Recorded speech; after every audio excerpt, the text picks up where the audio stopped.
অন্যান্য দিনের চেয়ে আজকে 20-30 টাকা কেজিতে বাড়তি। যুদ্ধ হইয়া সব কিছু আবার এখন সিন্ডিকেটের আরম্ভ হয়ে গেছে। 20-30 টাকা প্রতি কেজিতে বেশি নিচ্ছে, কিসের জন্য ওরাই জানে। প্রতি কেজিতে 20 টাকা মনে করেন বাড়ছে। রাজধানীর অন্যতম বৃহৎ পাইকারি ও খুচরা বাজার কাউরান বাজারে এক সপ্তাহের ব্যবধানে সবজির দামে উল্লেখযোগ্য ঊর্ধ্বগতি দেখা গেছে। গত সপ্তাহের তুলনায় আজ প্রতি কেজিতে সবজিতে 20 থেকে 30 টাকা পর্যন্ত দাম বেড়েছে বলে বাজার সংশ্লিষ্টরা জানিয়েছেন। আজকে 25-20 টাকা করে প্রত্যেকটা কেজি 20 টাকা 25 টাকা বাড়তি। সরকার কি করবে? এটা আমার করতে হবে। আমরা যদি মনে করেন ভালো না হই, আমরা যদি আমাদের সব কিছু নিয়ন্ত্রণে না রাখার চেষ্টা করি, সরকার কিন্তু আমাদেরকে খাইয়ে দেবে না। এতে করে নিত্য প্রয়োজনীয় পণ্য কিনতে এসে বিপাকে পড়ছেন সাধারণ ক্রেতারা। বিশেষ করে নিম্ন ও মধ্যবিত্ত পরিবারের মানুষেরা বেশি চাপ অনুভব করছেন। এমনিতে তো এখন তো সবজির মৌসুম, এখন তো দাম বাড়ার কথা ছিল না। এভাবে বাড়তে থাকলে ক্রয় ক্ষমতার ঊর্ধ্বে চলে যাবে সাধারণ মানুষের, যারা খেটে খাওয়া মানুষ তাদের জন্য কষ্ট হবে এই আর কি। আর এমনিতে যে জ্বালানির সংকটের কারণে হয়তো বা দামটা আগের তুলনায় বৃদ্ধি পেয়েছে। সবজির দাম 20-30 টাকা প্রতি কেজিতে বেশি নিচ্ছে, কিসের জন্য ওরাই জানে। হতে পারে কি সবজির আমদানিও একটু কম, এই কারণে এরা বেশি নিচ্ছে। ভিড় থাকলেও অধিকাংশের মধ্যেই ছিল দামের প্রতি অসন্তোষ।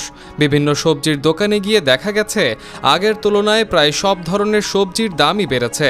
বিক্রেতারা বলছেন সরবরাহ কমে যাওয়ায় তারা বাধ্য হয়েই বেশি দামে বিক্রি করছেন। পটল 80 টাকা কেজি, বেগুন 100 টাকা কেজি, 80 টাকা 90 টাকা, আপনার শসা 60 টাকা কেজি। প্রতি কেজিতে 20 টাকা মনে করেন বাড়ছে। গাড়ির সংকট, ভেন্ডি 60 টাকা কেজি, আপনার টমেটো 50 টাকা, করলা 100 টাকা, পেঁপে 50 টাকা। কথা বুঝছেন? আপনার সব কিছু মনে করেন মালের দাম কেজি 10-20 টাকা বাড়তি। অনেকে অজুহাত দেখায়, কথা বুঝছেন? তেলের সংকট, গাড়ি চলে না, গাড়ি ভাড়া বেশি। অন্যদিকে মাছের বাজারে তেমন বড় ধরনের কোনো পরিবর্তন দেখা যায়নি। অধিকাংশ মাছ আগের দামে বিক্রি হচ্ছে। তবে মুরগির বাজারে কিছুটা ঊর্ধ্বগতি লক্ষ্য করা গেছে। প্রতি কেজি পোলট্রি সাদা মুরগি বিক্রি হচ্ছে 180 থেকে 200 টাকায়। সোনালী ও কক মুরগির দাম 380 থেকে 400 টাকার মধ্যে ঘোরাফেরা করছে। আর সোনালি দাম বাড়ছে, সোনালি কেজিতে বাড়ি গেছিল ওই 1 কেজি 30 টাকা, সোনালি বেঁচে লেগেছে 430 টাকা, লেয়ার বাড়ি গেছে কেজিতে 20 টাকা 30 টাকা। ব্রয়লার 180 টাকা চলে খুচরা, ব্রয়লার বাড়ানো বলে ঠিক আছে, বলে আগেই দাম। গরুর মাংস বিক্রি হচ্ছে 800 থেকে 850 টাকা কেজি দরে এবং খাসির মাংস 1200 থেকে 1250 টাকায় বিক্রি হচ্ছে। যে পরিস্থিতি দেশের, এই কারণে বিদায় এটা মানিয়ে নিতে হইতেছে। কারণ যুদ্ধ হইয়া সব কিছু আবার এখন সিন্ডিকেটের আরম্ভ হয়ে গেছে। এই মুরগি আসিল 160 টাকা, এখন 200 পোলট্রি মুরগি।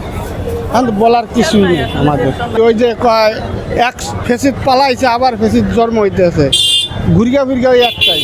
একাধিক ব্যবসায়ী জানান তেলের দাম বাড়ার সঙ্গে সঙ্গে সব ধরনের খরচ বেড়ে গেছে। গাড়ি ভাড়া, শ্রমিক খরচ সহ অন্যান্য ব্যয়।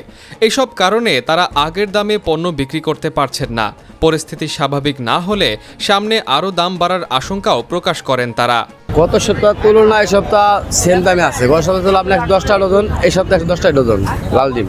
আর সাদা ডিম গত সপ্তাহে ছিল 100 ডজন, এই সপ্তাহে 100 ডজন। কয়েল পাখির ডিম একটু বাড়ছে দাম। ওটা আপনার গত সপ্তাহে এর আগে ছিল আপনার রমজান ছিল 40 টাকা ডজন, আর এখন আপনার 45 টাকা ডজন। সংশ্লিষ্টরা মনে করছেন বাজারে সরবরাহ স্বাভাবিক রাখা এবং পরিবহন খরচ নিয়ন্ত্রণে কার্যকর পদক্ষেপ না নিলে পরিস্থিতি আরও জটিল হতে পারে। তেলের সাথে পেট্রোলের সাথে বা এই কাঁচামালের সম্পর্ক এটাই নয়, আমি যেটা মনে করি। আবার এমনকি মনে করি যে তেলের গাড়ির মধ্যে আসে, যে কাঁচামালটা আসে গাড়ির মধ্যে, আসলে তেলের দাম বৃদ্ধি পাইছে।